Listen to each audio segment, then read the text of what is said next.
July 20th, 1969. Mare Tranquillitatis. The world holds its breath. A gray horizon stretches beyond the camera lens, the sound of static and a single heartbeat in the void. Neil Armstrong's boot presses into dust that has never known life. In that moment, humanity proves what ambition can do. But back on Earth, something else is already beginning. The slow erosion of the hunger that put him there. For centuries, struggle had been the engine of progress. Every tool, every bridge, every flight came from a place of discomfort. Humanity built because it had to. But by the summer of 1969, the struggle was gone. America had defeated fascism, built an economy that dwarfed the old world, and planted its flag in the heavens. There were no more frontiers left to conquer, no mountains high enough to climb, no rivals strong enough to fear. The moon landing was not just a victory, it was a warning disguised as triumph. The moment we proved we could do anything, we quietly stopped asking what was worth doing. The engineers returned home, the factories slowed, and the nation that had once built for survival began to build for pleasure. Every empire meets this crossroad, when ambition becomes nostalgia, when people mistake abundance for strength, when the same comfort once earned through sacrifice begins to dissolve the will to sacrifice again. America didn't fall from the sky, it simply drifted back to Earth and forgot how to climb. The year is 1946. The war is over, but the noise of it still hums in the bones of those who fought it. Across America, men return from the beaches of Normandy, the jungles of the Pacific, the frozen forests of the Ardennes. They come home with scars, medals, and a burning need to build something that lasts longer than destruction. Factories roar to life again, no longer making tanks or bombers, but cars, refrigerators, and the foundations of the suburban dream. Steel bends, hammers ring, sparks fly across the heartland. Entire cities rise from soot and ash. The men who once fought tyranny now fight stagnation. They marry, work, save, and pour concrete into the ground as if permanence could erase the memory of chaos. Every nail driven is an act of defiance against the past. Every mile of highway is a promise that their children will never know hunger or fear. The government invests in the future with the GI Bill, education expands, and industry spreads like wildfire. A blue-collar aristocracy is born, proud, resilient, and certain that work itself is the purest form of faith. They don't speak of trauma. They speak of mortgages, overtime, and the smell of fresh lumber. They build because it is all they know, and in their labor, they find meaning. America becomes a nation of engineers and dreamers, mechanics and teachers, people who still believed effort was sacred. But inside that golden age of productivity hides a quiet flaw, one invisible to those laying the bricks. The better life became, the further they drifted from the instinct that had carried them through war. They were building not just homes, but a bubble, one that would shelter their children from the very hardship that had made them strong. By the mid-1950s, America had become a factory of dreams. The smell of gasoline and cut grass filled the suburbs, and the glow of televisions lit up the living rooms of a new middle class. Fathers kissed their children goodnight, knowing they had built a life their own parents could only imagine. Mothers filled cupboards with food that would never run out. It was peace, prosperity, and predictability, the three things every generation before them had prayed for. But hidden within that triumph was a subtle decay. The generation that had earned everything began to fear the thought of their children earning anything at all. They mistook ease for kindness, comfort for love. Every hardship they had endured, they tried to erase from the next generation's path. And in doing so, they unknowingly stripped away the one thing that had made them unbreakable: struggle. Factories became more efficient. technology faster, consumption easier. A television replaced the front porch, a car replaced the walk, fast food replaced the meal. Progress was no longer measured in effort, but in convenience. The idea of better changed from doing more to needing less. Children grew up believing comfort was normal, not earned. They inherited a world so safe, so automated, that ambition no longer came from necessity, but from boredom. The work ethic that had forged skyscrapers and satellites slowly turned into nostalgia, a story told by men with calloused hands that their grandchildren would never understand. It was the perfect paradox. The generation that had conquered hardship had built a world designed to destroy it, and when hardship disappears, purpose often goes with it. What they saw as a gift, freedom from fear, would become. By the early 1960s, America had discovered its new cathedral, the television. The glow of that screen replaced the warmth of the fireplace, and the voices inside it became more familiar than the neighbors next door. Every night, families gathered before the altar of moving light, and slowly, without realizing it, they began to trade participation for observation. The generation that once built bridges now built audiences. Reality shrank to the size of a living room, and ambition was repackaged into stories of people pretending to live better lives. The advertising men of Madison Avenue understood the new religion better than anyone. They didn't sell products, they sold desire. They sold the illusion that happiness could be purchased, that identity could be broadcast, that meaning could be consumed. The post-war optimism that had once filled the air turned into something quieter and far more dangerous: contentment. People stopped looking outward, beyond themselves. The hunger to build was replaced by the hunger to belong. And television, for all its wonder, was a mirror that only reflected comfort back at those watching. Soon the national language changed. Words like duty, sacrifice, and craft gave way to stall, leisure, and convenience. The American dream no longer meant building something greater than yourself. It meant buying something that made you feel greater than you were. Factories kept running, but now they made symbols, not tools. Advertising became the new architecture of ambition. A car wasn't transportation, it was status. A home wasn't shelter, it was proof of success. The country that once defined itself by what it produced began to define itself by what it consumed. The empire of the screen didn't conquer through violence, it conquered through comfort. It whispered softly that life could be effortless, and America believed it.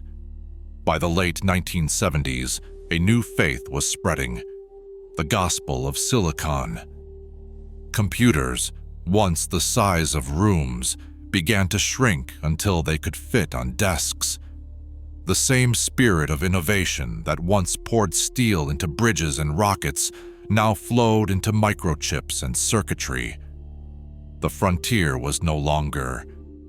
The engineers who once built machines to lift stone and fly through the atmosphere were replaced by men tapping on keyboards, building invisible worlds made of code. The hum of factories faded, replaced by the quiet buzz of servers. Work no longer smelled of oil and heat, it smelled of plastic and ozone. America entered a new kind of space race, not against an enemy, but against boredom itself. The early pioneers of this revolution believed they were liberating mankind from drudgery.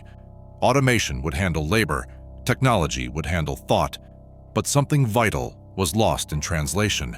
The very struggle they sought to eliminate was what had once given life its texture. Without friction, there can be no fire. Each new device promised to save time, but no one ever seemed to have more of it. Instead of freeing the mind, the machines began to occupy it. The screen became both tool and tether. Creation was replaced by simulation. By the dawn of the new millennium, the nation that had built the moon landing had learned to measure greatness in pixels, not in progress. In the name of innovation, the builders became spectators again, watching their own ingenuity turn into dependency. Silicon became scripture, and convenience its commandment. What began as liberation quietly evolved into control. The machines didn't enslave anyone. They simply gave people exactly what they asked for. By the early 2000s, America had reached the summit of ease. Every inconvenience that once built character had been engineered away. Meals arrived without cooking, conversations without presence, victories without effort. The nation that once prided itself on grit now feared discomfort more than defeat. The gym replaced the factory, but the sweat no longer built anything. It was ritual, not necessity. Struggle became optional, curated, something to experience for an hour before returning to climate control and convenience. The descendants of men who crossed oceans for opportunity now ordered groceries from their couches. The culture began to worship comfort as though it were a virtue. Schools stopped teaching resilience and started teaching self-esteem. Hard truths became offensive. The word discipline turned into self-care. And every generation became slightly less capable of doing what the last had considered normal. A cracked screen felt like a tragedy, a slow Wi-Fi signal like injustice. The comfort that once symbolized victory had become a kind of soft prison. Nobody noticed the walls because they were padded. People no longer asked if something was right, only if it was easy. Every product, every app, every policy promised one thing: less friction. But friction is what sharpens. The economy shifted to reflect this new religion. Entire industries were built on removing effort from life. Convenience became the last great commodity, sold to people too weary to remember what weariness even was. Comfort wasn't the reward anymore, it was the expectation. And when comfort becomes a constant, ambition becomes impossible. The empire that once ran on sweat now runs on entitlement. The same abundance once celebrated as triumph has quietly become the sedative of a civilization that no longer remembers how to want. By the 2010s, the skyline still glittered, but the foundations were hollow. Towers of glass reached for the clouds, financed by debt and illusion. The factories were gone, the workers replaced by algorithms, and the word progress had lost all meaning. The nation still looked powerful from a distance, but like a movie set, most of what you saw was facade. The middle class, once the engine of the republic, began to fracture. Wages stagnated while the cost of living climbed like ivy around the bones of the economy. The hands that had built the nation were replaced by hands that scrolled, swiped, and signed digital contracts no one understood. Corporations spoke of innovation, but most of it meant finding new ways to make people dependent. Politics turned into theater. Outrage became entertainment. The two parties screamed at each other across screens, pretending the noise was democracy. Faith in institutions eroded, replaced by a new creed: cynicism. And cynicism is the language of decline. The dream that once united generations splintered into tribes and timelines. Real achievement was slow, invisible, demanding. But online, fame required nothing but attention. A new aristocracy was born, not of builders, but of influencers. America no longer manufactured goods, it manufactured identities. Every great empire reaches a point when appearance outweighs substance. Rome still held its parades long after its legions had rotted. America still celebrates its strength even as the bridges rust and the classrooms decay. The illusion of greatness lingers because no one dares to look too closely. What began as a nation of builders has become a nation of spectators, cheering for memories it no longer understands. The lights are still bright, but they shine on empty stages. The applause continues long after the performance has ended. By the early 20s. In the 20s, the cracks could no longer be hidden. Bridges collapsed, power grids failed, and cities that once symbolized progress began to crumble under their own neglect. The nation that had conquered the moon now struggled to maintain its roads. Headlines blamed politics, corporations, or fate, but the truth ran deeper. The fall wasn't sudden. It was earned, one act of apathy at a time. The children of abundance had inherited a system they didn't know how to sustain. They had been told the future would always improve, that technology would solve every problem, that struggle was primitive. But when the comfort machine began to fail, they discovered how few of them remembered how to repair, to build, to endure. A culture that had outsourced effort found itself without anyone left to call. The reckoning wasn't loud, it was quiet, polite, even efficient. Inflation rose, savings vanished, trust dissolved. People retreated into digital cocoons, seeking escape from a world that no longer rewarded participation. The same devices that had promised connection became instruments of isolation. The empire didn't burn, it dimmed. The collapse of ambition is rarely visible in real time. It begins in the heart, when people stop believing that tomorrow can be shaped by their hands. The same spirit that once built rockets and railroads now built excuses. When meaning disappears, comfort becomes a coffin. And yet, beneath the noise and decay, a few still remember. Mechanics fixing what others replace. Farmers tilling the same soil their grandfathers once fought for. Builders who still believe work has worth beyond profit. In them flickers the last light of the generation that refused to quit. Whether that spark will reignite a nation or vanish with it, that choice remains. July 20th, 1969. A single footprint rests in the lunar dust, perfectly preserved. No wind, no decay, just the silent memory of what humanity once dared to be. That mark still sits there, untouched, as if waiting for someone to remember why it was made. Back on Earth, the world that created it has changed beyond recognition. The factories are quiet. The fields grow wild. The once restless hands that built monuments to human will now swipe at screens that build nothing at all. The story of America is not one of defeat by an enemy, but surrender to ease. No bombs fell. No armies invaded. The empire simply forgot why it existed. Every civilization faces the same question: what happens after success? When survival is no longer at stake, when comfort becomes constant, will people still choose purpose? For the greatest generation, hardship was identity. For their descendants, it became a story told in documentaries, a relic of another age. Yet history has a rhythm. It punishes the complacent and rewards the restless. The same abundance that made this nation soft can still be the forge that tempers it again. The question is whether there is anyone left willing to feel the heat. The boot print on the moon is more than history. It is a mirror. A reminder that greatness was never guaranteed, only earned.